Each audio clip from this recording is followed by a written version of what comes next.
Good day and welcome to my lecture. If you're not already a subscriber, consider pressing subscribe below so that I can help you daily with your maths. Now, yesterday we looked at intersecting lines and how they created adjacent angles. So we still have intersecting lines here. You can see this line cuts across this line, which creates a point of intersection.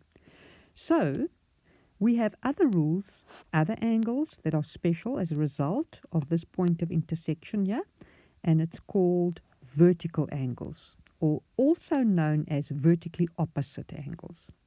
So you can see angle A and angle B are opposite one another, and they are going to be congruent or equal, okay? And we also have angle C and angle D opposite each other. It's also known as congruent or equal. Now, congruency is written like this, an equal sign with a little squiggle on top. Okay, so we're going to write that down here now. You can see at the bottom here I have angle A is equal to angle B and angle C is equal to angle D. Let's go make it congruent. So angle A is congruent, oh, wrong pen, sorry. Angle A is congruent to angle B and angle C is congruent to angle D. Now let's go look at them again. They're vertically opposite.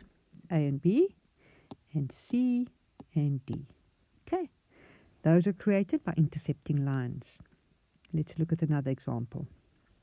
So remember our congruency. That means we're going to say angle Z is congruent to angle X and angle W is congruent to angle Y. Vertically opposite angles. So let's go make it a congruent sign.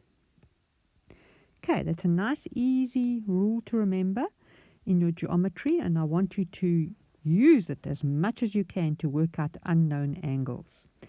Okay, and if you're not already subscribing, consider subscription here at the bottom so that I can help you every day with your maths. I load daily videos. See you tomorrow.